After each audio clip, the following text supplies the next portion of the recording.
Welcome everybody, it's your boy JR Reviews, here to bring you a different kind of live stream that I've been doing before. As you all know, I kind of like mythology and myths and stuff, and one of my favorite myths is stories from mythology is the Odyssey by the Greek poet Homer. So originally the Odyssey was a poem and not a fucking novel, book, whatever you want to call it. So I'm going to be reading you the story in a graphic novel format, which if you want me to, let me know in the comments below and I'll show you the illustrations because they're actually pretty good. But otherwise, yeah, let's get into this. So let me give you a foreshadow. Fresh from his triumphs in the Trojan War, Odysseus, king of Ithaca, wants nothing more to return home to his family. Instead, he offended the sea god Poseidon, who dooms him to long years of shipwreck and wandering. In his efforts to get home, Odysseus must battle man-eating monsters, violent storms, and supernatural seductions of sirens and sorceresses. He will need all his strength and cunning and a little help from Mount Olympus to return to Ithaca and seize back his kingdom from the scheming suitors who seek to wed his queen and usurp his throne. With bold imagery and an ear turned to the music of Homer's epic poem, graphic artist Gareth Hines masterfully reinterprets the tale from ancient Greece that has been told and retold for more than 2,500 years, though never quite like this. Okay, so let's get into the story. Sing to me, O muse, of that man of many troubles, Odysseus, skilled in all ways of contending, who wandered for far after he had helped sack the great city of Troy. Sing through me and tell the story of his suffering, his trials, and his adventures, and his bloody homecoming. This is Zeus, I'm going to say interior Mount Olympus. These mortals do love to blame love to blame their sorrows on us, don't they? But they cause most of their own troubles. Look at Odysseus killing King Agamemnon after we warned him not to. What did he expect? It's true, father. He was just slain by young Orestes, but what of the great man Odysseus? Does he deserve to live out his days trapped and groaning on an island of Aegea, far from home, held there by the nymph Calypso? What do you have against him, father? This is Zeus, by the way, if everyone wants to know who's they're talking to. I'm guessing this one's is Athena, because in the myth, Athena is the story. Athena is like the guardian to Odysseus. My child, what strange remarks you let escape your lips? Could I forget that Willie hero Odysseus? You know, I bear him no grudge, but Poseidon does, hates him for blinding his son, Polyphemus the Cyclops. But come now, let us take up the matter of Odysseus' return.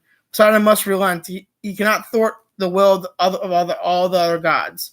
Oh, father, if it now please the blissful gods that Odysseus should reach his home again, then let Hermes go to and tell Calypso to send him the hero home. For my part, I'll go to Ithaca and see his son Telemachus. I'll rouse the boy's courage to resist the pack of wolves, the shameless suitors who harass his mother Penelope and consume his wine and cattle, feasting on Odysseus' palace. Greetings, stranger. Welcome to our feast. Come and eat. With me, there will be time to tell your errand later. So, there you go. Also, I like how they painted Mount Olympus. If you wanted to see Mount Olympus. There we go. And there's Mount Olympus again, right here. Come. Oh, yeah, I read that part. Okay, so I'm guessing they're in a tavern. I hope it won't offend you if I speak frankly. It's easy for these men to be lighthearted when they feast on the goods of another. A better man, my father, they'd have cause for grief if he returned. But tell me, sir, who are you? Where are you from? And what brings you to Ithaca? My name is Mentes, captain of the Tephians, and I am an old friend of Odysseus. You must be his son by the looks of you. You knew my father? He left for the Trojan War when I was only a baby. I knew him. I was at Troy myself. We fought together many times side by side against the best of men of Troy. Your father had no equal for cunning and few for strength or skill in battle. Let me just move my phone so it's not hitting me jabbing me in the leg. I came here because I heard he was home. I see the gods delay him, but he'll come never. Is great Odysseus dead? I wish I could believe that, but it's been 17 years. He must be dead, rotting on some foreign shore, or his skeleton resting at sea, picked clean by the fish. And I'm guessing they're in the palace of his mother while they're drinking, and everyone else is around him as suitors besides these two. Oh no, not Odysseus. He'll make it home. But tell me, why do these dogs feast like this in your father's great hall, so greedy and arrogant? When my father didn't return from the war, these lords of Ithaca and the islands around about came here, seeking to marry my mother, so famed for her wisdom and beauty. She refuses them, but they will not leave.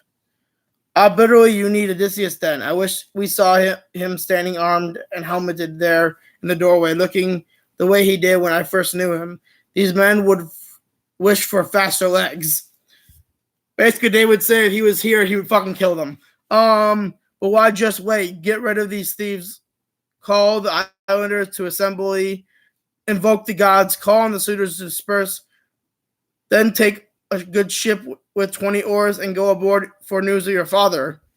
Go to Pylos, home of the wise king Nestor, and then to Milanus at Sparta, the red-haired king, the last of all the Achaeans to come home.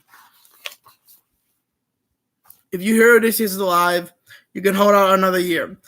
Or if he's dead, you can build a burial mound and burn his gear, and give him a funeral honors. Give him the funeral honors due a great hero. Basically, if he's alive, try to hold out for another year. If he's dead, build him a funeral mound, basically build him a grave, and then burn his fucking shit, and then that would befit a hero. I must go now, but remember my words. I will. You, Themis, sing another song. This one reopens the wound in my heart. Make me long for that matchless man, my husband. Mother, let the bard follow his muse. Poets are not to blame, but the gods who decide men's fate. You should make yourself listen. He tells of the others besides Odysseus, who lost their lives, never made it home from Troy. So I'm guessing this guy, she doesn't want this guy telling her son all these things. Wow, okay. He just disappeared out of nowhere. That was I'm guessing that was Athena in different form. What was that? Okay, there we go. Be quiet, you insolent suitors. Let the bard sing, and when he is done, drain your cups and go home. The gods themselves must be teaching you this high and mighty manner, Telemachus. But tell me, who was the stranger? I didn't see him leave. Just an old friend of my father's. Book 2, which I'm guessing is chapter 2 or something like that, Council. There has been an assembly called since Odysseus left for Troy. Who calls us together now? I called the assembly. Well, Telemachus, I approve of your courage, but why did you bring us here? Ithacans, hear me. If a man steals another man's goods, we call him a thief and cut off his hand. But there have been 100 suitors in my house for 7 long years now, stealing our goats and cattle, our fat sheep and our wine, to feast themselves on while they pester my mother for her hand in marriage. You all know this is wrong, yet you let them get away with it. Telemachus, what bold words, but we are not to blame. It is your own mother who leads us on, but refuses to choose a husband from among us. The clever woman stalls us with her tricks. Listen, I'll give you an example. She stretched a wrap all across her broad loom and told us it was to be a fine shroud for her husband's father, Laertes. She could not marry, she said, until she had completed it, for it would bring shame on her if he should die and had no shroud to cover him. We agreed, and she awoke all day at her loom for three long years. But at night, by candlelight, she would unpick her work. Finally, we discovered the trick with the help of one of our maids. Now we'll stay and eat our fill until she chooses one of us to marry. If you value your estate, you should order her to choose.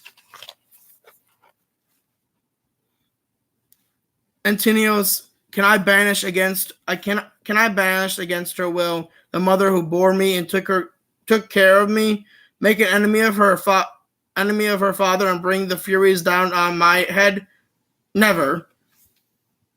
Furies were basically creatures that were in the form of a woman, with like birds. They had the body of the upper body part of a woman, basically part woman, and then part of birds, and they basically exact revenge on people who wrong people. They were fucked up creatures. Let's put it that way. But if you are capable of shame, you should leave my hall and take your dinners elsewhere. Consume your own flocks, or you may face the wrath of Zeus. A sign of doom. So here you go, where they're at, and then if you want to go see real quick, if you want to see the hall where they're the meeting, there you go.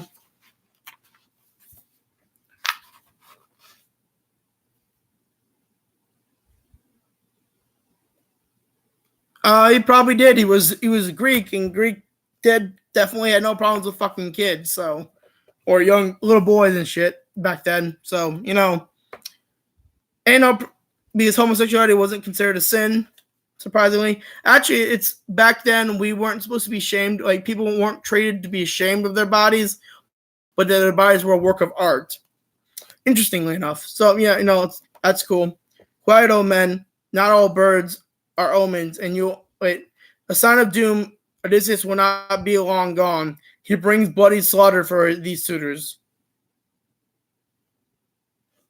Quiet, old man. Not all birds are omens, and you'll only make trouble for the boy if you encourage with him with your babbling. We fear no one, least of all you, Telemachus. If you want to be rid of us, tell your mother to marry. Eurymachus, I have made my appeals, and now I'm done with arguing. But Ithacans, lend me a fast ship and a crew of 20 men to take me to sandy Pylos, then to Sparta, to seek word of my father. Maybe I will hear news of him from those who were at Troy. If they can tell me he is dead, I'll raise a tomb for him and give him funeral rites, and tell my mother to take a new husband. Hear me, Ithacans. Have you all forgotten the kindness and wisdom with which Odysseus ruled? Will you let his family suffer now? I find the suitors less revolting. At least they take their lives when they pillage in the house of Odysseus. But what sickens me to see is all the rest of you sitting by, not a hand raised against them. Mentor, what mischief are you raking up? Should we spill the blood over a few dinners? And what if Odysseus did return? He couldn't fight all these suitors by him. He'd be killed and never enjoy his homecoming. It's madness to talk of fighting in either case. Now let's all go about our business. Mentor can help Telemachus on his journey, and if in fact the boy has a heart to set out to sea. So this is a weird way of they're starting the myth. I'm surprised. Whatever god visited me yesterday and told me to take a ship in search of my father help me. The Aegeans will do nothing. Never fear. I sailed beside your father in the old days, and I'll help you find a ship and help you sail her. Go on home and join the suitors, but gather up provisions and wine in jars and barley meal, and in the staying of the power of oarsmen and watertight bags. I'll find sailors to man the oars, It's a rare son who measures up to his father, and only 1 in 1,000 is a better man. But you have a heart and wit to win through. Basically, he's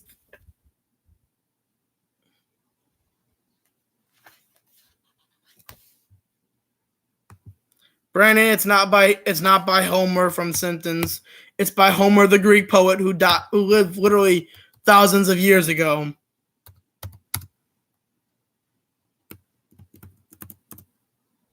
If Homer would create this poem or book or story, he's not retarded, but he's not from Simpsons. But sadly, he is, and I bet you $5 he hadn't even heard of the story if you ever told him. I wanted there to be an episode where they mention this, but what? Who?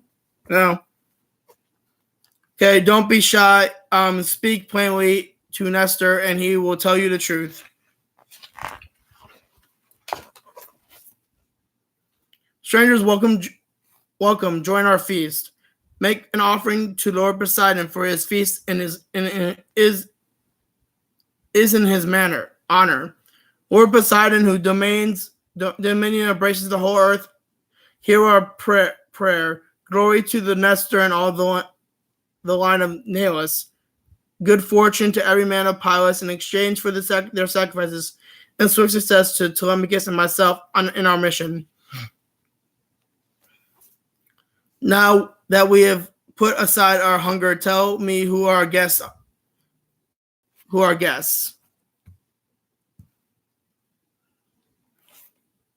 Who you are, guests, and from what port you sailed. Are you merchants, perhaps, or men of war? I mean, basically, are you people that are mercenaries or people trying to sell shit, or are you ex-warriors, basically? Nestor, son of Nilus, pride of Achaea, I will answer you. I come from Ithaca, but my business here is personal. I seek news of my great-hearted father, Odysseus, who fought with you at Troy. We have heard the fate of every other Aegean general returned home or dead and buried before the walls of the Troy, but Odysseus' fate, I can learn nothing. I beg you to tell me what you know. Did you see him fall in battle, or even hear of his end from any traveler? I pray do not soften it out of pity, but tell me everything. My friend, you take my mind back to dark days. The Aegeans suffered many ills on that shore. I could not tell them all if you stayed with me 5 years to listen. Even after we breached walls and sacked the great city, the gods had more troubles in store for us.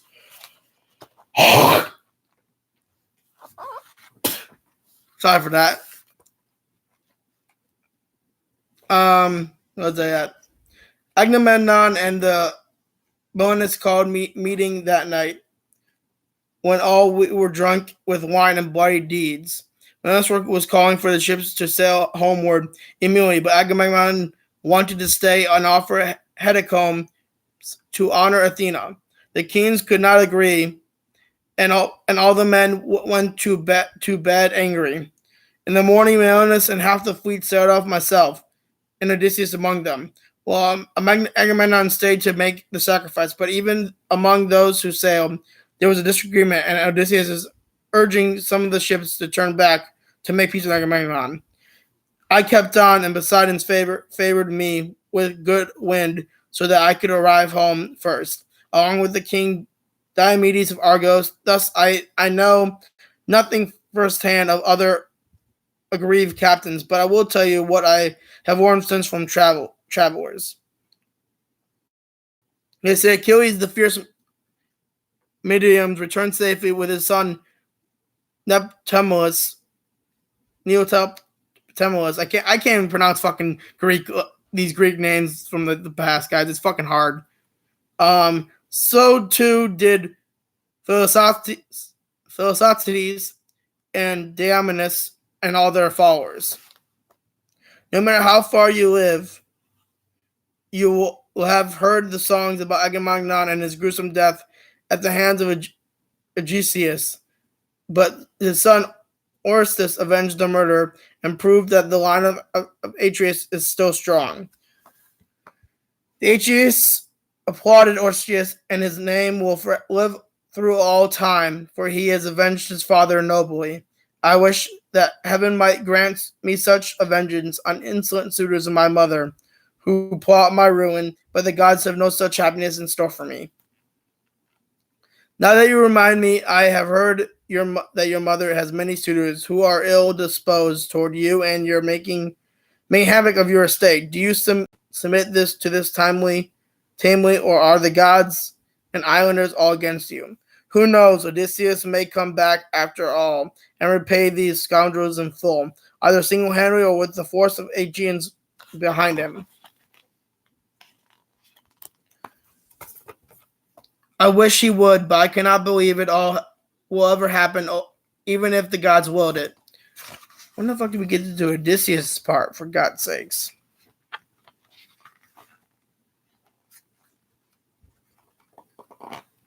We might be getting into it soon, okay? Fuck. Pictures right here.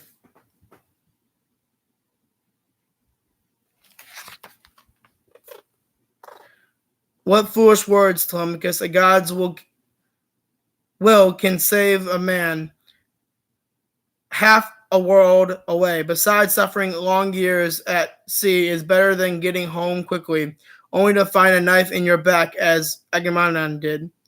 Well, put, my friend, and that's why you shouldn't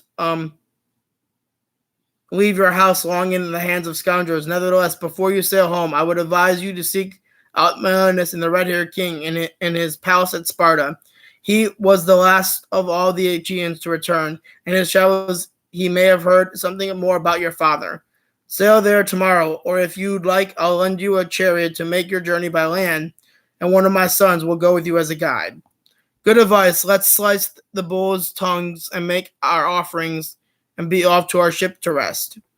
Gods forbid that the son of my old friend should sleep on the deck of a ship when I have good warm beds of sheepskins, blankets, and deep-piled rugs.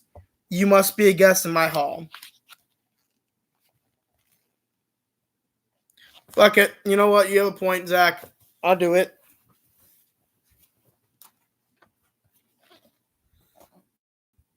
I'll be like a real Greek. 1 second. To be a real Greek, you need to have a fucking toga. 1 second, guys. I'll be right back.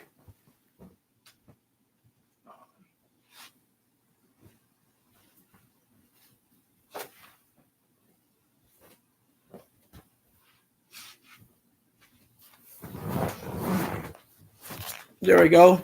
A toga. Even though it's made out of a blanket.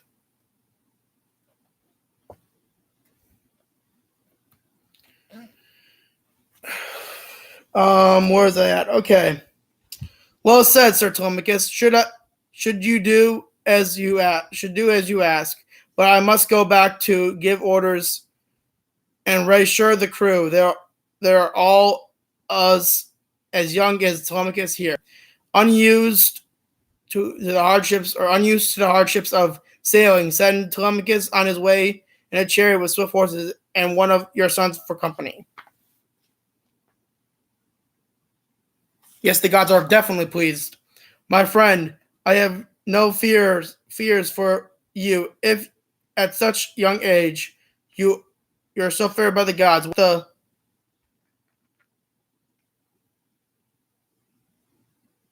yeah, I know. I just realized that. Can they only have been? Or sorry, fuck. Where is I? My friend, I have no fears for you. If at such young age you're so favored by the gods.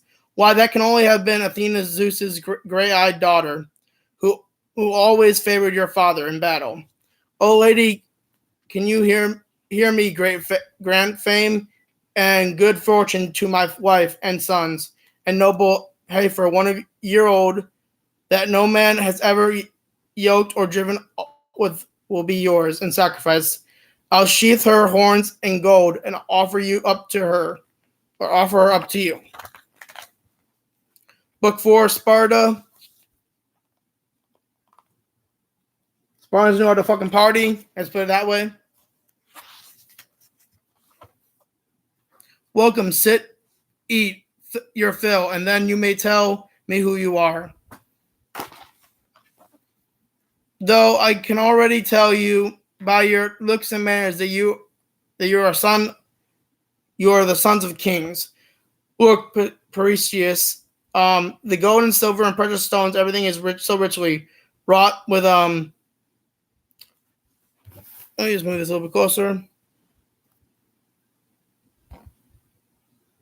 With a bright polished metal, surely that was what a palace of Zeus is like.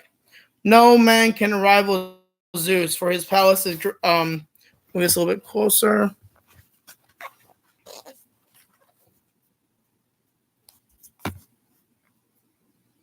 Treasures are more. No man can rival Zeus, for his palace and treasures are mortal. But among mortal men, few, if any, can boast of more wealth than I. Okay.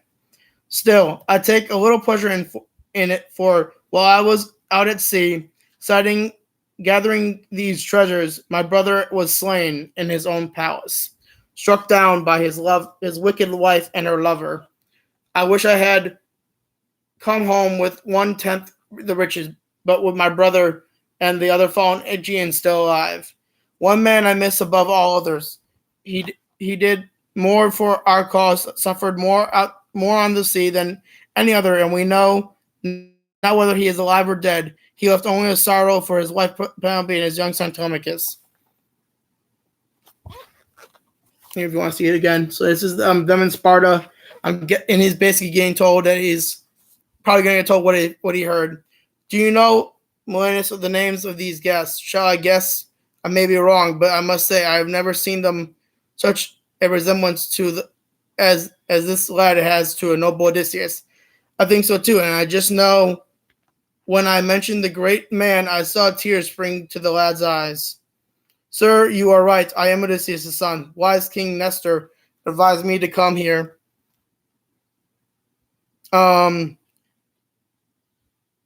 Come here in hopes that you might know something of my father's fate. I have great trouble at home, for a pack of greedy suitors pays court to my mother, and they are eating us out of house and home. If only I knew for sure whether my father is ever coming home or if he is dead and buried somewhere abroad.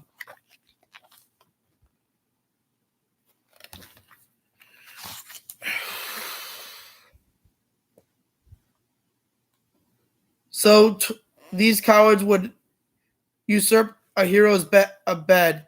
Ha! A doe might as well leave her newborn young in the lair of a lion. When a lion comes home, he will make short work of them. But as for your question, I will tell you truly of all that was revealed to me by the old man of the sea. I was returning from Troy by war of Egypt, and I stopped to make a sacrifice to the gods by the hecatombs. Hecatombs must not have satisfied them. For one day out from Egypt, we were calmed upon by the island of Pharos for 20 days. Breeze stirred, and our provisions were soon exhausted. The men would take hooks and spread out on the shore, hoping of catching fish, while I sat alone on the rocky outcrop. There, a strange woman approached me. Stranger, do you like to starve? Why do you sit here without food instead of sailing away? You think I choose this? Some god has becalmed me. My ship's here, and I cannot leave. I wish I knew which of the immortals I have offended, how I might escape. Ah, then can help you. I am Aditya, the daughter of Proteus, whom they called the old man of the sea, because he's Poseidon's right-hand man. He knows everything and knows of every inch of the seabed and sea is all that happens on the water or on the shore. If you can snare him and hold him tight, he'll tell you how to complete your voyage and tell you what has passed in your homeland since you left. But tell me, how can a mortal man snare a god? That's not so easily done. Listen and do all as I tell you. Pick out 3 of your best men, stout of heart and limb. I will lead you to a certain cavern on the rocky shore and place you in an ambush there.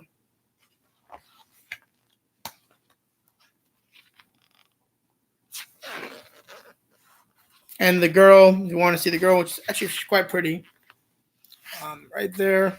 And if you want to see a closer look, there she is.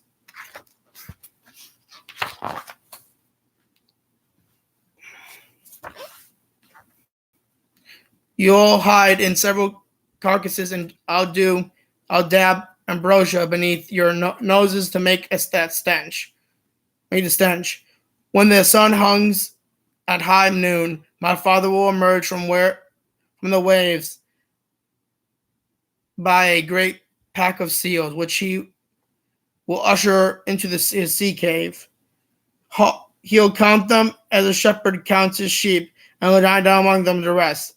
Then you must seize him and hold him with all your strength. He will transform into every kind of animal that walks the earth, into fire, water, but you must squeeze him tighter and tighter until he returns to his original form. Then you may release him and ask him all your questions. After that, Odyssey jumped into the sea and vanished beneath the waves. We did all she said, and they caught the old man of the sea unawares. He struggled and changed himself into hundreds of forms, but finally he grew tired and spoke to me. Which god helped you, son of Atreus, to play this trick on me? What do you mean by it? You know what well enough yourself, old man. Tell me which of the gods holds me here, and how may I be set free and return to my home? It has been decreed, son of Atreus, that you may not return home until you go back to Egypt and offer hecatombs to all the gods upon the banks of the Nile. Then you may sail swiftly back to your land. Back to Egypt? Very well, old man. I will do as you say, but tell me now, have all the Achaean heroes returned safely to their homes from Troy, or did any of them come to bad upon the seaways?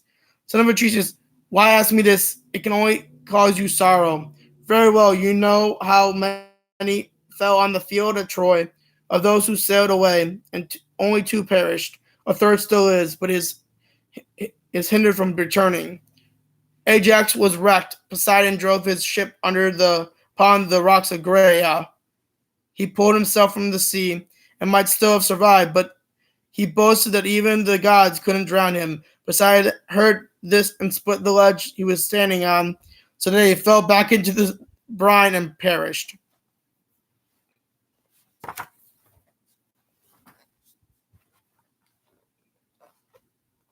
Your brother Agamemnon was blown off course, but he reached his native soil again safely, or so it seemed. His wife had taken a lover, Aegeus. He posted a man to watch for Agamemnon's ships, and laid the king bloody of ambush in his own hall. Okay, 1 second. Let me get this thing fixed. Okay, I'm going to try to get this working, okay? You need a better blanket than this. Maybe this will work.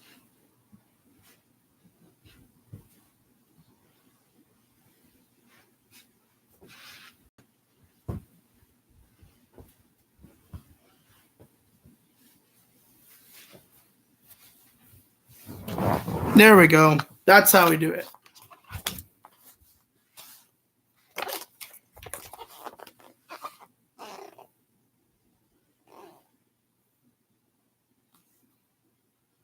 In the midst of the welcome feast, Aegeus' men sprang out of the salt and slaughtered your brother and his men, and they fought well, but all went down to death. Take comfort, for your nephew Odysseus took revenge and killed Aegeus. If you sail quickly, you may arrive in time for the funeral. Tell me about the last man, the one who is still at sea. The third man is Odysseus of Ithaca. I have seen him on the island, deep in sorrow and trapped in the caves of the nymph Calypso. She keeps him there for her pleasure, and he has no means of escape, no ship or crew to take him home. But no such fate awaits you. He said, as the husband of Helen, Zeus holds you as his son-in-law. You will not die upon the earth, but if you find your ease in the Elysium fields, where eternal summer breezes waft all cares away, said the old man of the sea. I did all that he instructed, and the winds brought me swiftly home. If you don't know what that means, Helen is the daughter of Zeus, therefore was a daughter of Zeus, so therefore he would be son-in-law of Zeus. And Elysium, the fields of Elysium is like heaven, where in the Greek mythology. But the thing is, heaven, to go to heaven in the Greek faith of all that many years ago, you had to go to hell basically. And it's basically eternal summer. Everything grows there. There's a bunch of fun. There's wine, food. Everyone's happy. It's actually a pretty nice place. Now you must stay with me and be any guest. Or sorry. Now you must stay with me and be my guest for 10 or 12 days more. Then I'll send you home with rich gifts as a fine chariot, horses, and a hammered cup, so that you may remember me whenever you tip out the wine in your hall. Son of Atresius, I must return to my comrades at Pylos. They've waited long enough for me already. As for your gift, give me something small that I can carry home with me. I can't take horses on my ship, and Ithaca has no grassy plains to run them in. Very well, then. You shall have the loveliest and most precious treasures in my storerooms. A mixing bowl wrought in silver and gold by Hephaestus himself. It was given to me by the king of Sidon during my journey back from Troy. So Hephaestus is basically the blacksmith of the gods. He's also a god himself. He creates most of the weapons that you would see, and also some the gods use it, also some other stuff.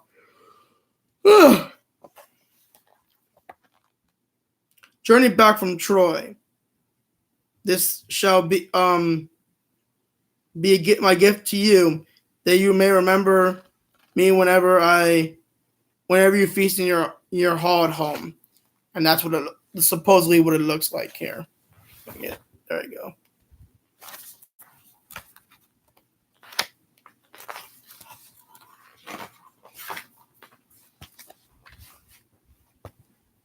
Antonius, do you know when Telemachus is returning from Pylos? He took my ship, and I happened to need it for an errand to Elise.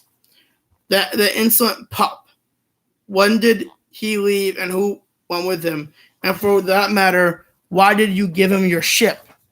Why should I refuse a young man of his standing with so much trouble on his mind? He asked to borrow my ship, and I lent it him gladly. As for the crew, they're the best young men of the island, except for us, of course, and the mentor went with him too. Or at least I thought I saw him aboard the ship that night, but 2 days later I passed him in the street in broad daylight. Bad news, lads. We thought Telemachus would never make a voyage, and here he's carried it off beneath our noses. That boy is going to give us trouble. Quick, get me a swift ship, and 20 men will catch him in the straits of between Ithaca and the bluffs of the same, and sink his ambition. Medon, what errand are you running for now for this insolent dogs, my so-called suitors? I despise them all, so cruel, so arrogant. Didn't their fathers tell them what a good king Odysseus was, fair to every man, no favoritism or petty rages? They insult his memory. They are worse than you know. I think they're planning to kill your son on his way back from Pylos. Pylos, what, Harold? Why was my child sailed to Pylos? Why has my child sailed to Pylos? He's so young out on the pitiless sea. I do not know if it was his own thought or if a god inspired him to do it.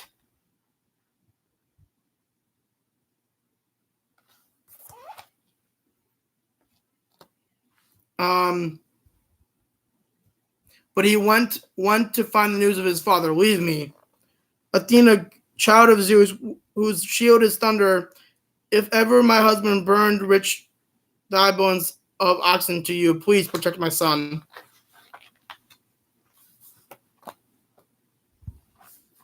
Book 5. Finally, we're getting to the part with Hermes. Hello, Calypso. Hermes, welcome. What brings you to my island? To tell you the truth, I've been sent to order you to release Odysseus.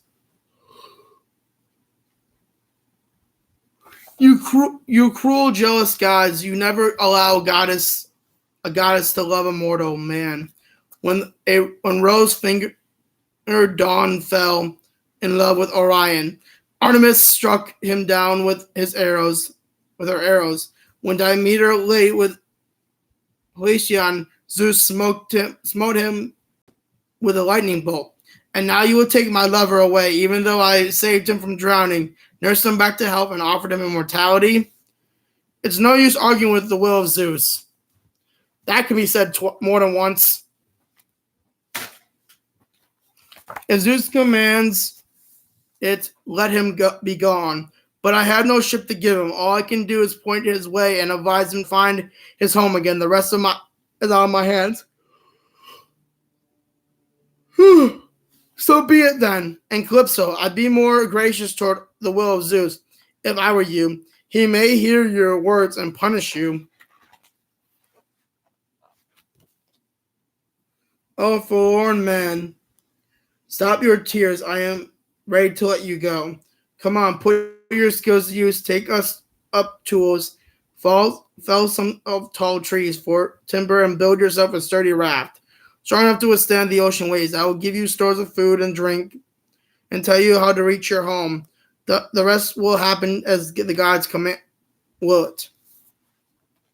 Set me free at last, but brave ocean on the raft. Oh goddess, what mischief do you have in mind? I'll never put to the sea in such a craft, unless you were to swear me an oath to help and not hinder me with your magic, or make any plot against me.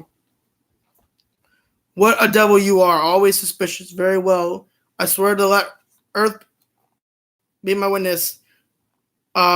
With the broad sky above and the dark waters of Styx below, I will never plot against you, and I will do all of my power to help you. I would stay with her. Honestly, she cute, she hot, you know.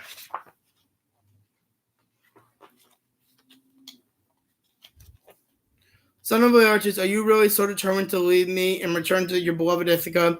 If you have any idea of the trials still in store for you, you would gladly stay with me and become immortal and enjoy a life of bliss. You'd even give up that wife you pine for, and I know she cannot be as fair as I am, for she is mortal. Now, don't be angry, Calypso. Of course, no mortal woman can rival a goddess for beauty of face and form. My family must age and die, while you must have unfading youth. Nevertheless, it is my one wish that the never fading ache of my heart to return to her and to my own house. If the gods wreck me again, I will suffer it as I suffered all before. Let it come. They see the thing with a kiss. They fuck. Here. They see the thing with a kiss right here. And then they fuck right there. Okay. So, the thing about Odysseus is he's like a carpenter and he knows how to build ships pretty well. He was a pretty cool guy, you know. Very smart, unlike most heroes who just use their brawn and not their brain to fight and create stuff. He builds a raft. Which more, I wouldn't say it's a raft. It has a rudder, it has sails, it has everything you need for more of a mini ship.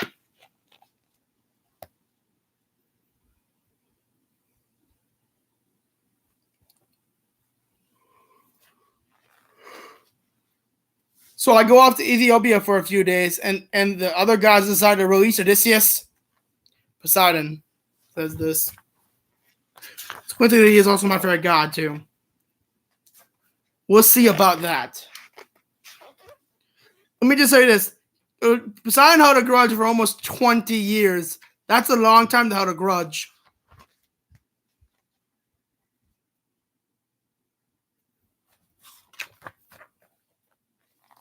Just stabs his trident in the water, creates a gigantic storm, breaks half the raft in half. Poor cursed man, why does Poseidon hate you so? Listen, do what I say. Swim for your life toward the Phoenician coast over there. Here, take my veil and wind it around your waist. It will protect you when you reach the shore. Toss it back into the sea. And she's a mermaid or a siren, either one of the two.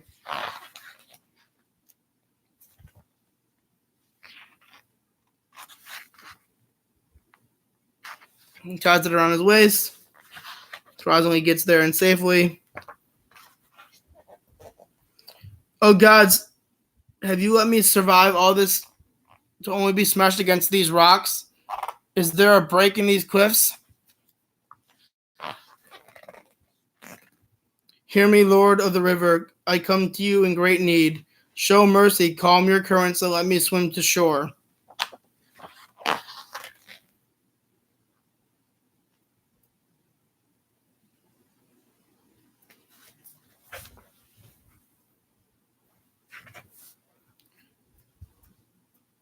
Thank you, goddess. You brought me through alive, but you cannot protect me from the freezing if I stay on this beach through the night.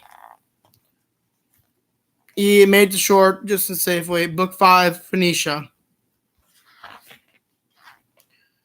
I best not be too forward in this condition.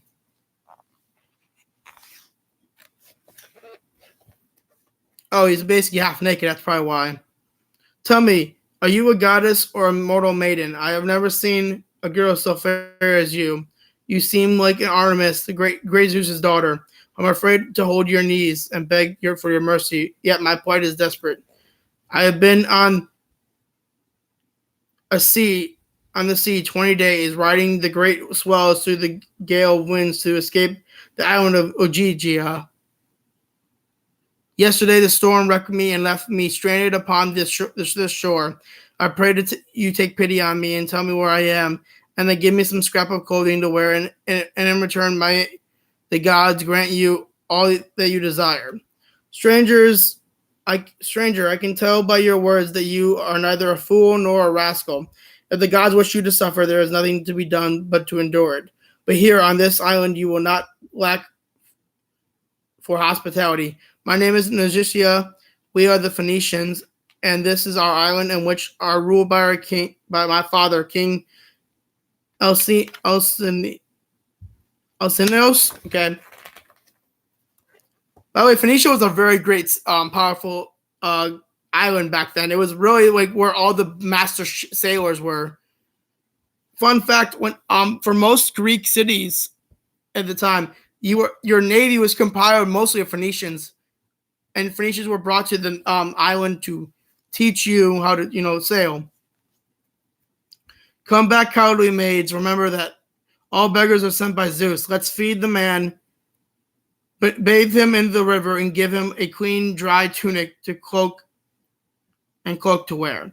Let me wash myself, princess. I am embarrassed to be let any high-born woman touch my wrinkled skin and salt-cracked caked hair. Well then, when you've bathed and eaten, we will show you the way to town. I'll lead you part way, but when we approach the town, you must wait. If you followed me by the docks, the sailors would gossip. Just go straight across the causeway, enter the palace, and go into the great hall. Look for my mother sitting beside the king, weaving by the light of the hearth fire. She's the one you should approach. Speak fairly and ask for her mercy. Once you have her sympathy, you can be sure that you will soon see your home again. Pallas Athena, sleepless daughter of Zeus, hear my prayer. Let these Phoenicians receive me with kindness and help me reach my home.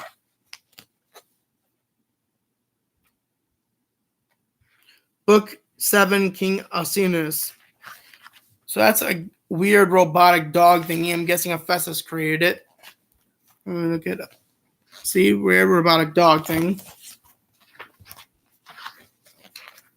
Noble queen, Hear my plea. Show your great generosity and more piteous man you have never seen then. I who kneel before you now. Years of troubles and countless heartaches I have endured upon the sea. I am now wrecked upon your shore, and all I want to see is my homeland again and my family and my high-roofed hall. Rise, stranger, you speak well. Zeus watches over all beggars, and to honor him we will grant you your plea. Fear no more. Our ships and our sailors have no equal among mortals. They will speed you safely home across the sea. Stranger, it is true I will command a ship to be ready tomorrow, but first enjoy our hospitality, join our feast, and when you have eaten, you can tell us your name and where you come from. See, this is the thing about like Greek people back in the ancient times. Hospitality, showing goodwill to a stranger that comes into your town. That was what life was like. You're supposed to treat them with care. Beggars are supposed to be protected by Zeus. And where you got all those clothes, for I swear myself I wove that cloak for my son. O great queen, king and queen, you are matchless in your generosity, beauty, and wisdom. May the gods bless you as always with health and long life and happiness for all your children, especially your lovely daughter, Nausicaa. It was she I first encountered on this island. When I begged for her help, she gave me these clothes and helped me find your palace. She would have brought me herself, but the wise girl knew that tongues would wag. As for the rest of my story, it is long and weary and painful for me even to think of. Friends, our guest is tired. Let us go to bed. Tomorrow we will ready a ship and hold a farewell feast for him with games, dancing, and gifts. I will have my servants prepare your bed for you. Book 8 Games. The Phoenician strangers was wrecked on our island and came to me seeking help. We will take him home, but first let's show him that we excel not only in shipbuilding but also in sports, games, and dancing and celebrating. So that's foot race. That's I guess spear throwing. That's Greco-Roman wrestling right there. That's a foot race right over there.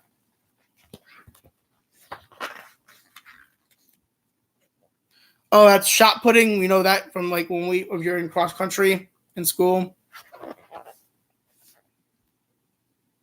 Friend, you look like a sporty man. Look at those thighs, those hands. Would you come and join and try your strength? No, I'd best leave it to you, young pups. Little men's, I swear, I see where we were mistaken. He's probably a merchant and not used to carrying his own goods. Those are foolish words, my friend. A man may look like nothing much, but be gifted by the gods in song or strategy. Who knows this for me?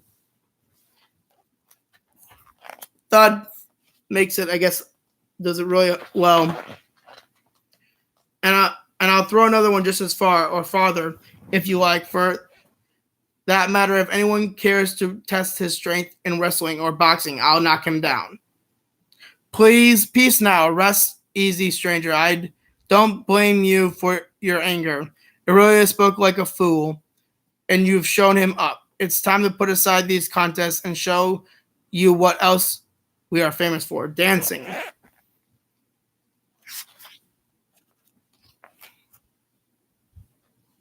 King Oceanus, you bragged of your young men's dancing, and you were right to do so. They are magnificent.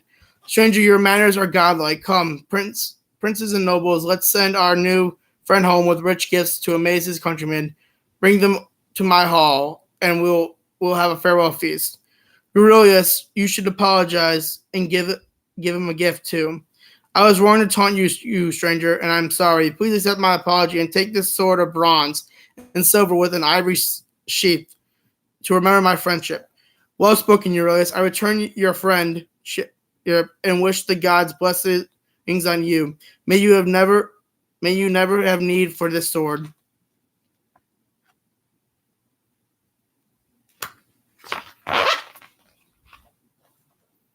Here, take this bard, and bard's gift comes from Uh, the gods, and we should honor it. Demodicius Duckus, your skill is divine. When you have eaten your fill, I will pray you sing for us again.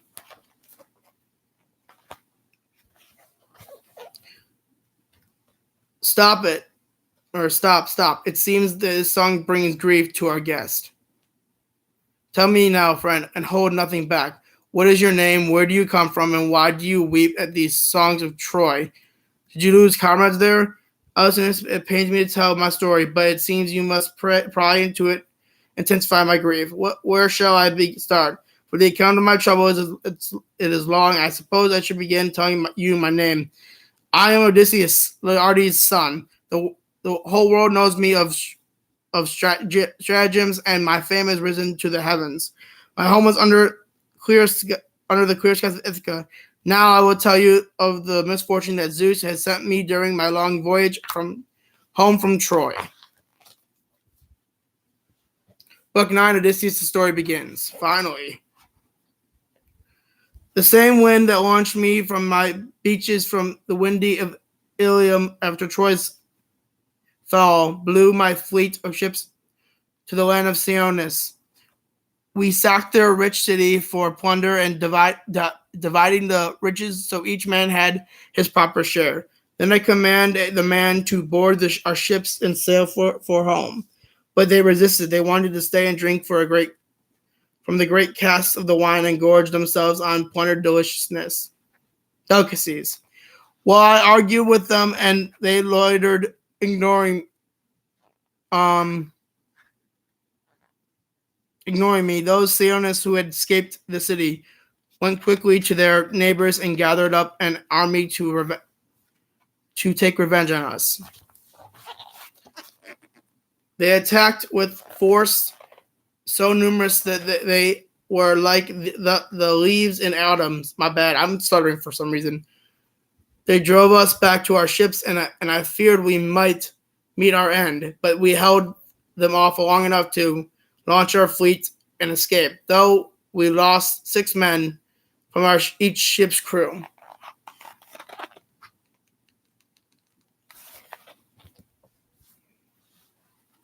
We mourned the loss of our comrades, but we made a good speed and would have reached Ithaca soon up, except that the north wind stirred up by Zeus pushed us off course, and we found ourselves in unknown waters. We sighted land and found a good harbor with fresh water. I sent a group of men out to see if any sort of people inhabited the sunny shore.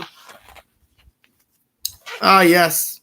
But they didn't come back. You see, this was the land of the lotus eaters. They made my men friendly offers of fruit, the fruit from the lotus plant, which made them forget all their cares, forget all their homes too, and want nothing more than to stay and enjoy the blissful euphoria this plant bestows.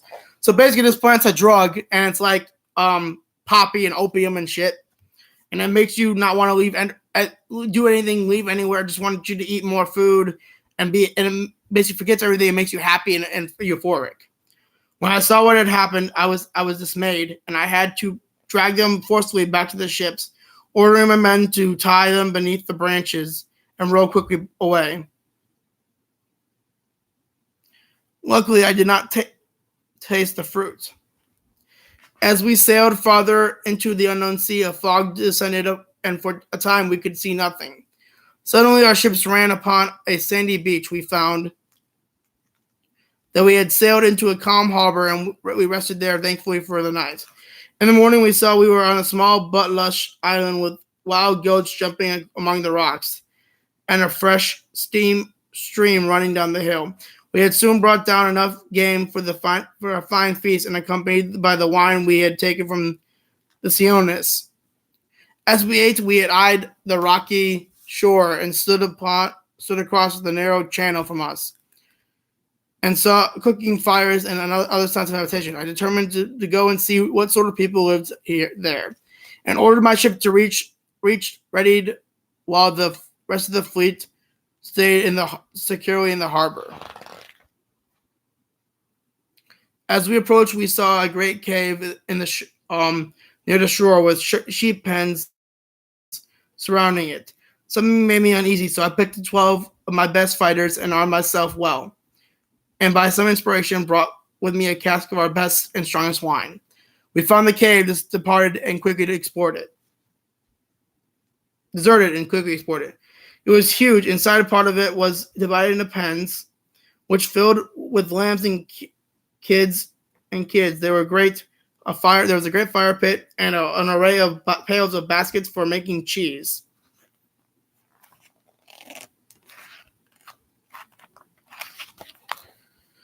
Some of my men wanted to steal the fine cheese and return swiftly to the ship, but I was curious to meet the owner of this cave to see if he would offer his hospitality.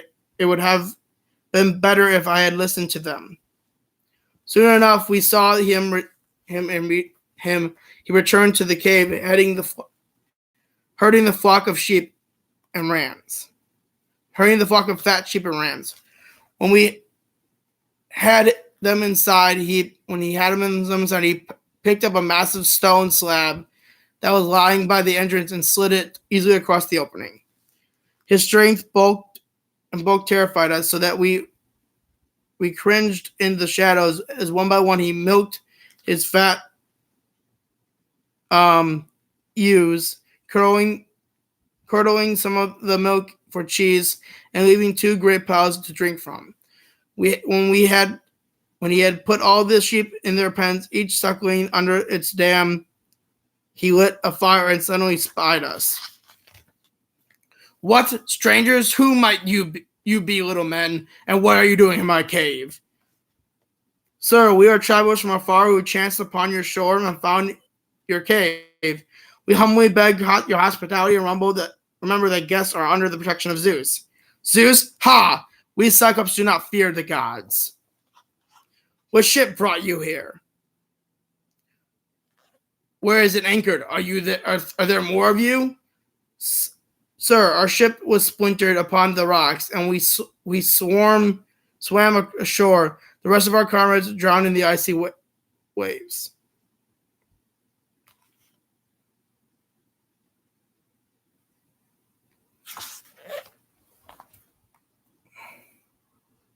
Picks up 2 men, grabs them, smashes them on a rock, and then eats them. After devouring 2 of my men, the Cyclops lay down to sleep. He did not fear us, for even if we could kill him, we could not possibly move the giant stone. We were trapped. In the morning, the Cyclops took 2 more men for his breakfast and then drove his sheep outside and replaced the stone across the entrance as easily as a man might cap a quiver of arrows. There was I racked my brain for a plan that would let us escape alive from the clutches of that brute, and this was what seemed the best to me. There was a massive staff of green wood lying in the cave.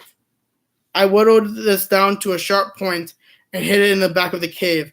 I picked 4 of my strongest men to help me wield it when the time came.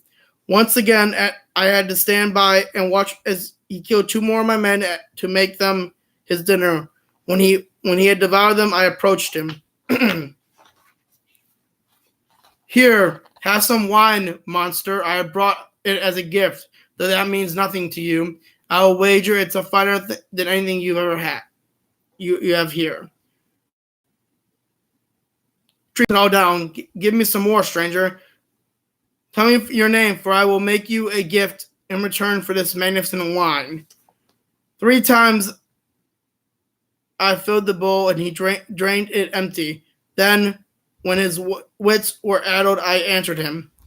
"You asked my name, and I'll gladly tell you. I am called Nobody. Now you said you had for me. Your gift, Nobody, is that I will eat you last. Ha ha ha ha."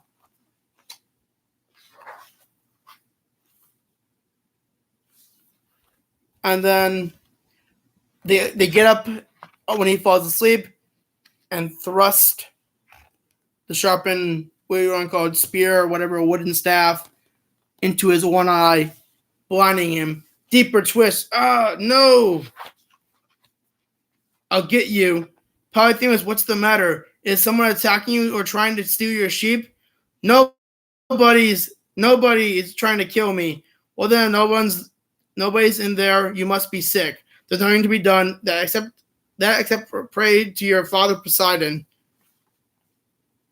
No, idiots. Come on now, nobody try to escape. See? Thinking man. Now I cast about for a way to slip past them, and my eyes fell on a great fleece of rams. I lashed them together in threes with one of my men slung beneath, and I shaved the bulkiest of them for myself. Digging my fingers into his thick wool, I swung beneath his belly and waited as the young dawn's fingers touched the eastern sky. The animals were jostling and bleating to go out into their pasture, but Polyphemus is carefully ran his hands over each one of the back before he let it out. He couldn't feel my men, though shielded as they were. Oh, friend, why are you last of all? You always lead the way. Is it because you grieve for my eye, but put out by the accursed nobody after he got me drunk? Oh, if you only had the power of speech, I could tell you where he's and could tell me where he's hiding. I'd smash his brains out. He's talking to his favorite sheep. Cyclops, your victims have escaped, and the gods have paid you back for your crimes.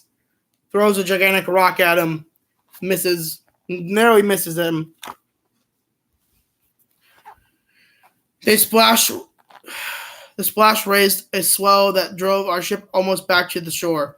My men rowed furiously, keeping silent now until we were twice as far away. Then, ignoring their desperate pleas, I called back to the Cyclops again.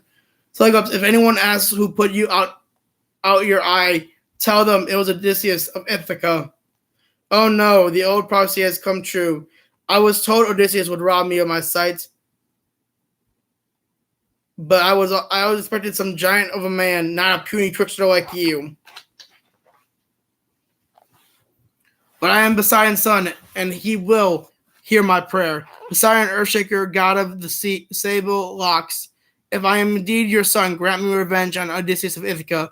Let him never reach his home, or if the other gods decree them, he must let him come late, after a long suffering with all of his comrades dead, and let him find trouble waiting for him at home.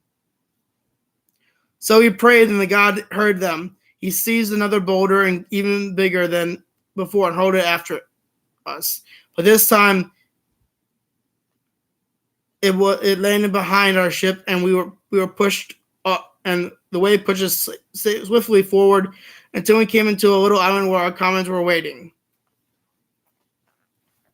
The island of Aeolus and Book 10, Isles of Aeolus and Circe. The next land was sighted on our journey was strange in every way. It was a floating island. We walled all around with solid bronze. This we discovered was the Aeolia, the home of the king of Aeolus, whom the gods had made lord of the winds. He had 12 perfect sons and daughters whom he had married to each other, and they had lived at ease with their bronze palace, feasting all day long. Aeolus welcomed me to their feast, and when I departed, he gave me a godly gift.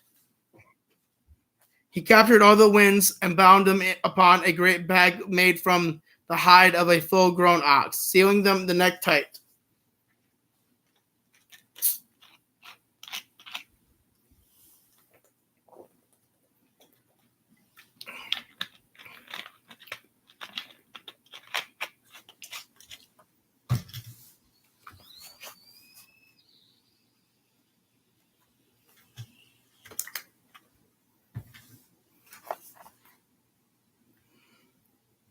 With a wire so nothing could escape, but he left the west wind free to blow us straight on our course home.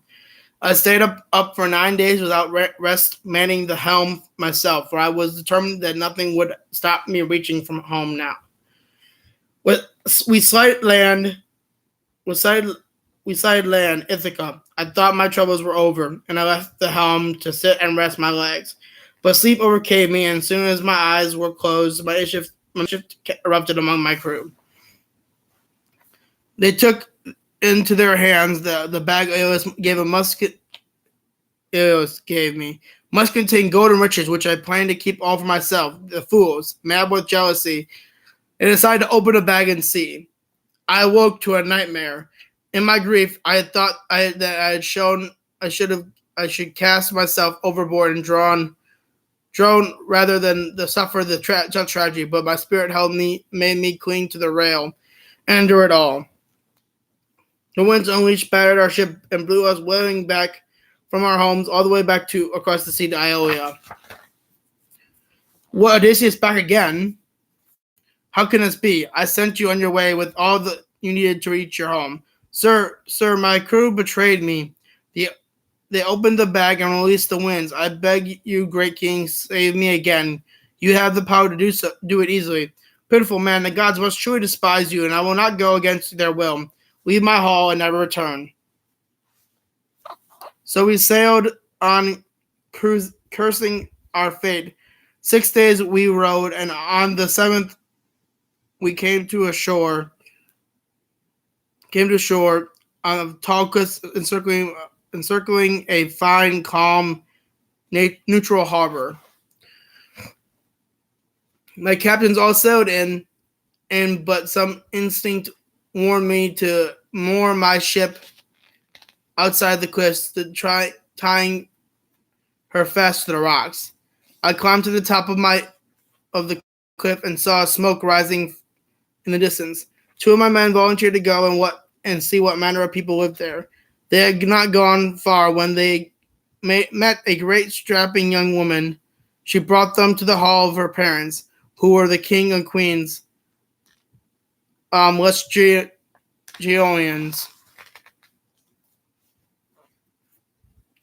But they were treated to a savage, beastly reception.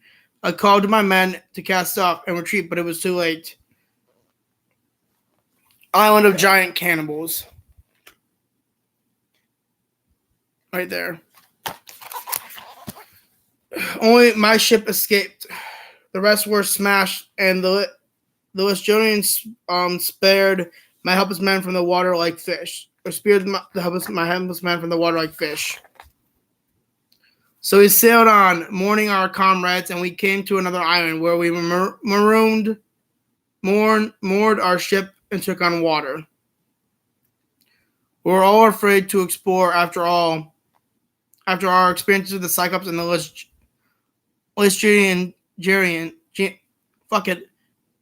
Lesgionians. However, our food supply was getting low, so I strapped on my sword and took hold of my bronze spear. And ignoring my crew's protestations, I set off to find some game. Friends, look, let's put away our hunger. He comes back with a freaking deer or elk, whatever you want to call it. When I told my men that the island looked uninhabited, they groaned, but quickly divided into 2 bands, one led by myself, the other by Captain Euroctus. We cast lots and from a helmet, and Euroctus lot came first, so he and his band set off grimly to see who might live here.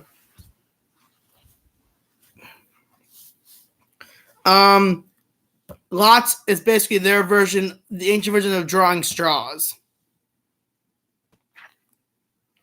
At the center of the island, they found a great house with a garden prowled by wild animals who acted as meek as house pets. Bears, wolves, lions, tigers, a whole shebang. If you want to see so, here you go.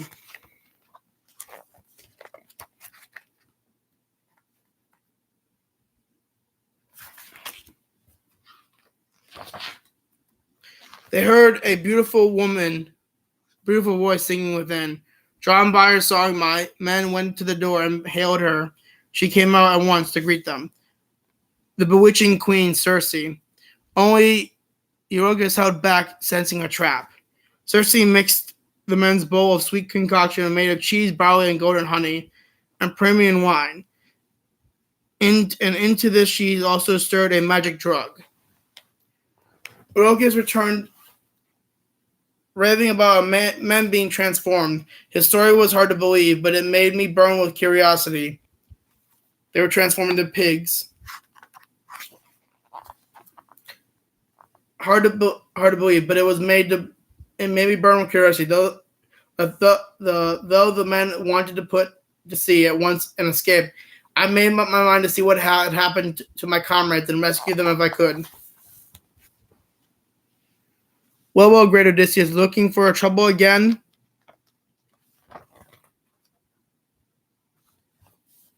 Let me give you this is Hermes. Let me give you some friendly advice then. This island belongs to Circe, a powerful immortal. She has enslaved your men by magic.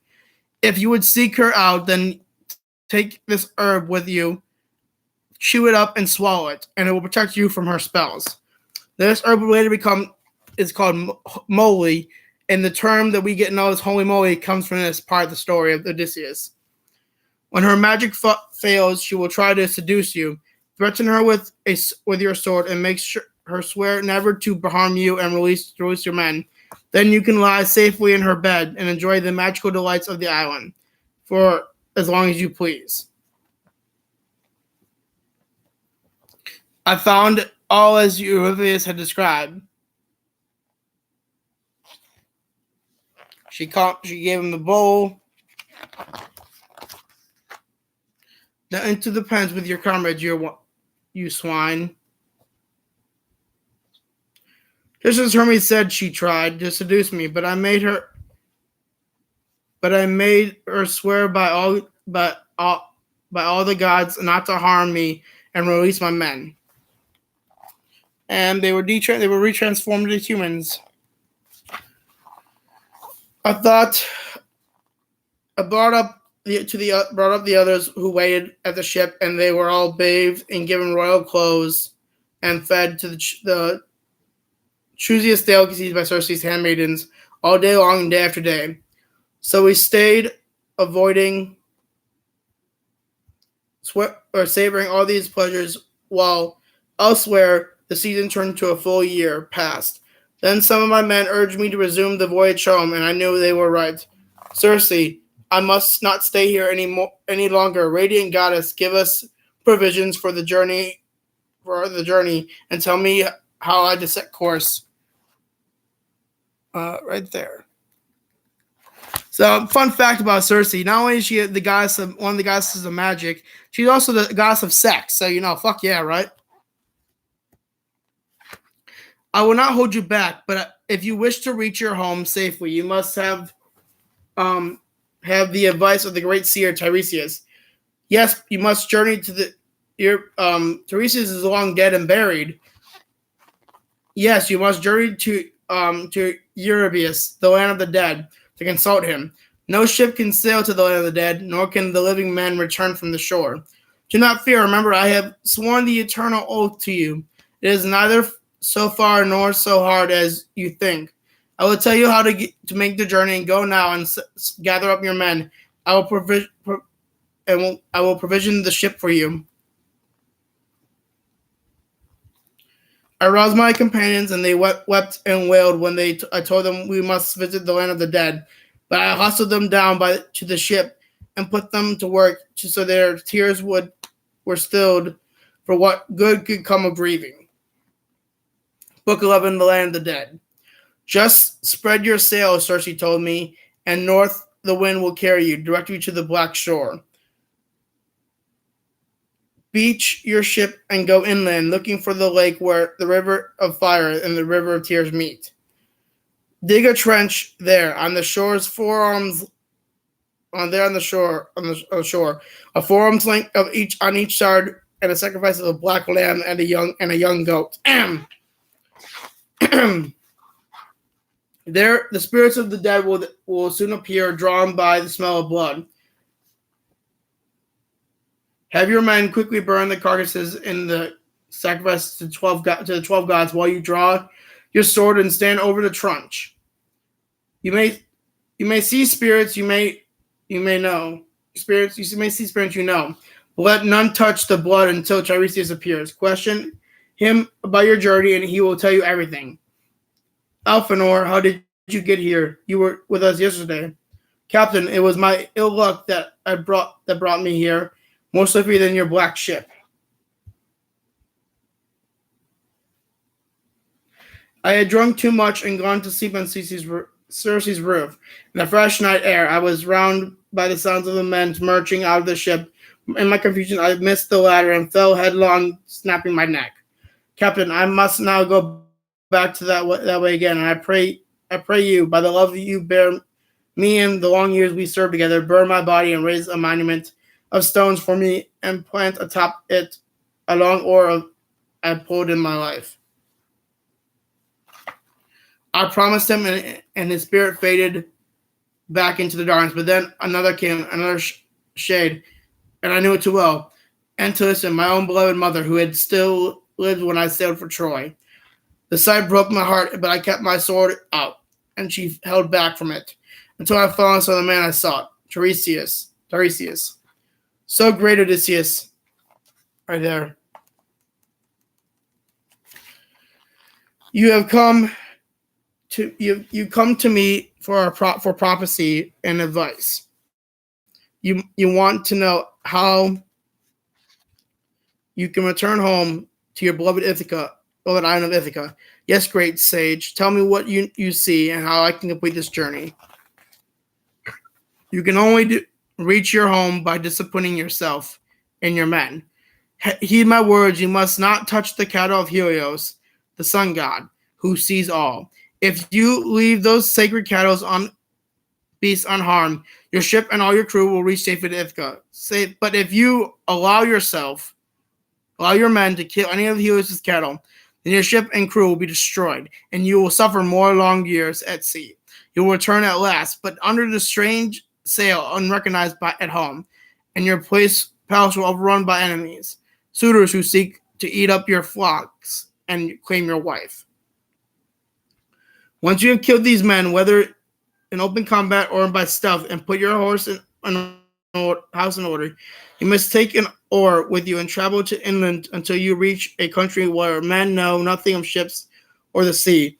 You will know you've reached the place when a stranger asks you what is on your shoulder. It is a flail or some tool for thrashing grain.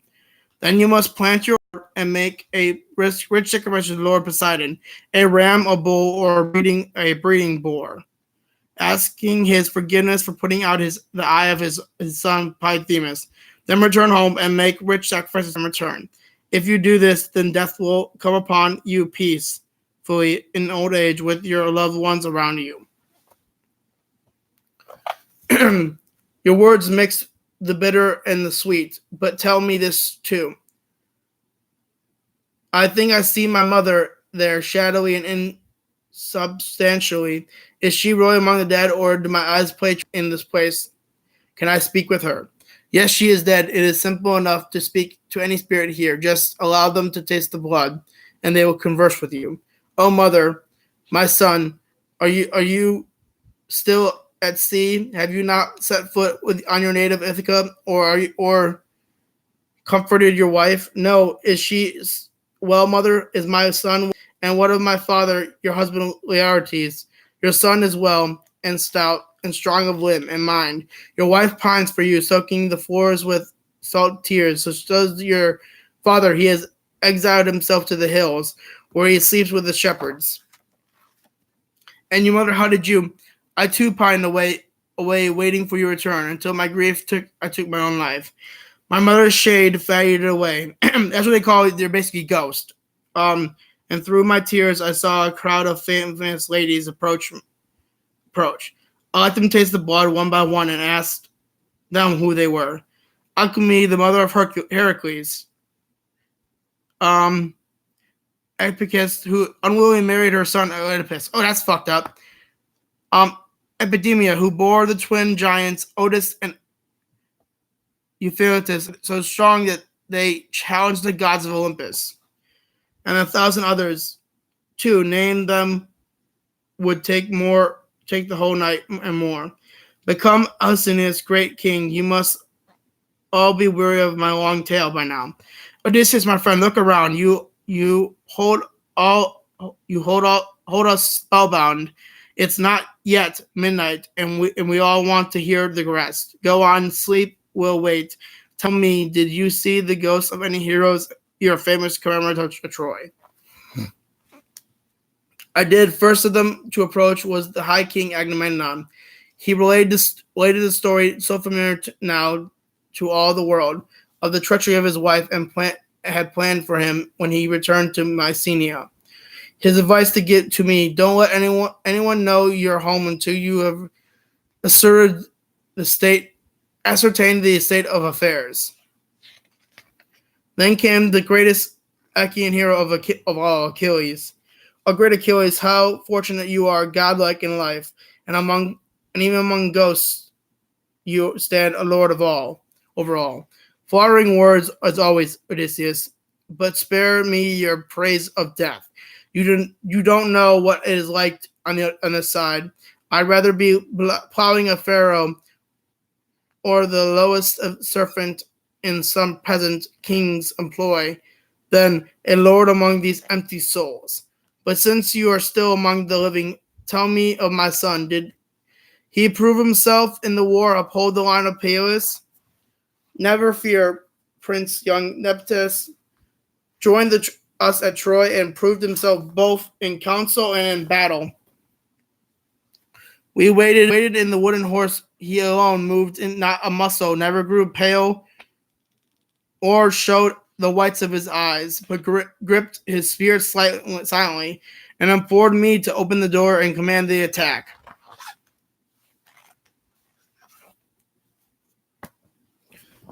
Can we just stretch real quick for a second, guys?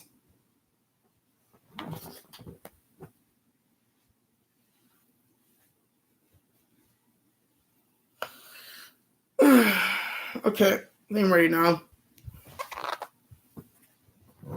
And after we had sacked the city, he sailed away with the meridians, his body unmarked by a single scar. Now I saw past the gathering of the dead, men, and deep and into the depths of Hades. I saw King Minos sitting on judgment in the judgment over the damned. I saw the great hunter Orion and the torments of Tedios, Sisyphus, and Tantalus. I saw the mighty Hercules towering over all. It must have been a vision for his soul feast with the gods on Olympus. I wished to see still farther to meet Theseus and other heroes of ancient days, but the gathered spirits began a shrill kneeing and pressed on all other sides, and the sudden terror seized me. I called to my men, and we broke and fled for the ship. And here comes my favorite part of the story, Scylla and Charybdis. We returned to the Aeneid and burned the body of Elphenor. The next morning, Circe sent us on our way with a good provision and a following breeze. She also warned me about the dangers that lay on our route and informed the crew of all but one. First, she told me you will come to near an island of the sirens whose sweet song lures sailors to certain doom. You must plug your ears with beeswax, but if you alone wish to bear their song, tell your men to tie you firmly to the mast. If you cry out for release, they must only bind you tighter. So that's what he did. He's the first person to ever survive the siren song. Only person to survive the siren song, actually. After you pass the sirens, you will have to make a choice. You will come in sight of an unbroken line of jagged cliffs where the seas rages and boils on sharp rocks. Steer well clear of this.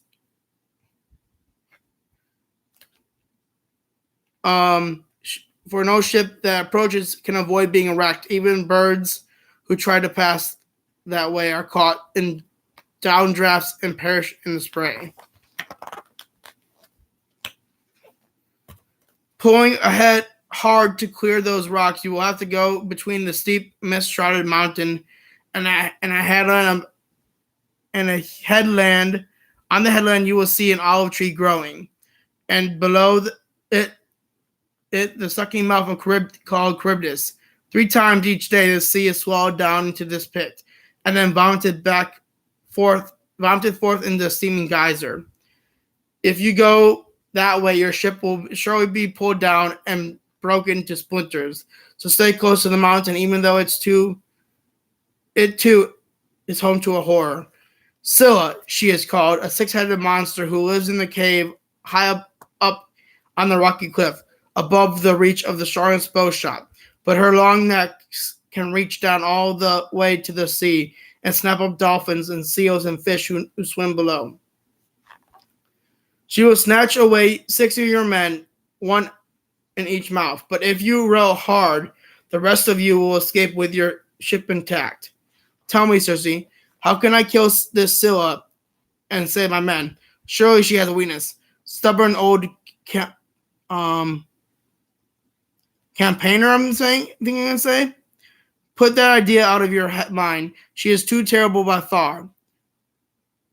If you stop to fight, she will take 6 more. No, tell your men to row for their lives. That is your only chance. Then I had not told the crew, and this I had not told my crew, for it would only make their knees shake, and there was nothing they could do. But I armed myself in hopes to defending my men from an enemy above. So there's Scylla waiting in the distance right there. So the story that we get from this, the modern phrase we get from this part of the story. So literally, Odysseus' face and his men are caught between a rock and a hard place. If they go one way, their ship is destroyed. If they go another way, their ship could be destroyed if they don't thing. But he will 6 men for each mouth or head. So there's one of the heads of Scylla. There's another head.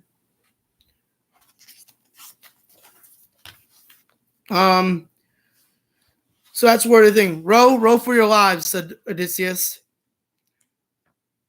Help. Scylla is there eating men, and it looks like they escaped Scylla just barely.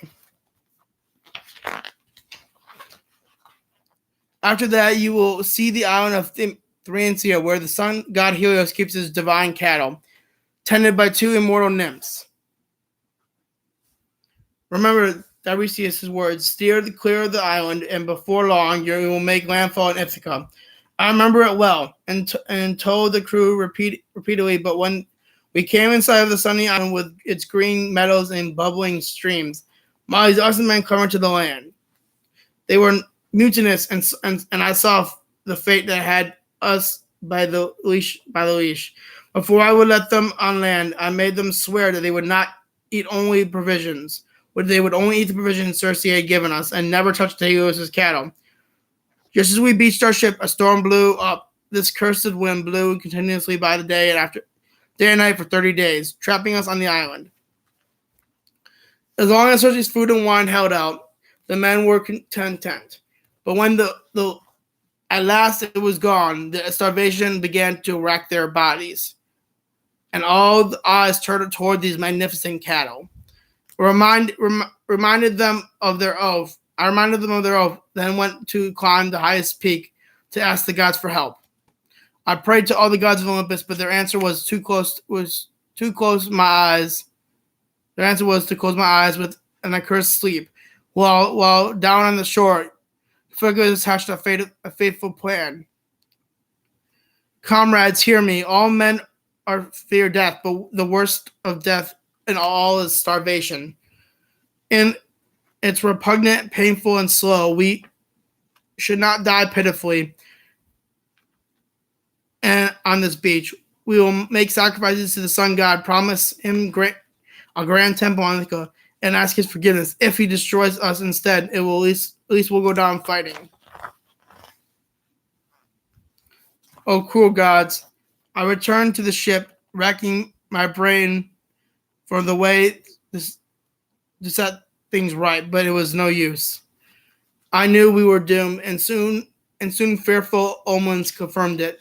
The hides began to crawl, and the meat on the spits to bellow like a herd of oxen. The wind turned, and we launched our ship once more onto the wine dark sea. No sooner was the island out of sight behind us that a giant thunderheads began to mass overhead, and the sun was blotted out. In a moment, squalls hit us from the west, so powerful that the mast snapped and crashed down into the stern, killing the helmsman instantly. Then, in the same breath, Zeus let loose his lightning bolt, and I clung to the trunk of the keel, and when part of the mast floated by, I was able to pull it in and bind it fast. I rode this makeshift raft as winds raged around me, and gradually they turned me and drove me back on my course, back towards Scylla and Charybdis. Oh, fuck no. That must have been terrifying at that point. Being driven back to Scylla and Charybdis, literally having no actual defense in the situation. For hours, I clung to the trunk, unable to reach the firm ground or even getting a good foothold, while Charybdis gulped the ocean down. And then he fell. I drifted for 9 days. Right. And then, she spewed up, and then the Charybdis just closed his mouth for a little bit. I drifted for 9 days before the gods cast me up on Ogygia, the island of the home of the nymph Calypso, Atlas's daughter. There I was stranded for several long years. Calypso wanted to keep me there forever, making me immortal, but I wept every day for my home, and at last she set me free. I sailed my raft on the open sea for 17 days before Poseidon wrecked me within sight of your shore.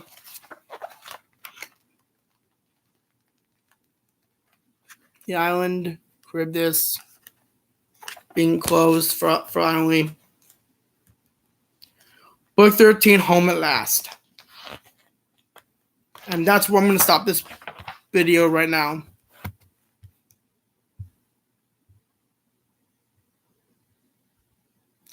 Yep, I'm actually going to stop this right now because it's kind of gets downhill from there. And I want to save the rest for a part 2. So you guys have a good night, good day. Peace. Also remember, in Zeus we pray.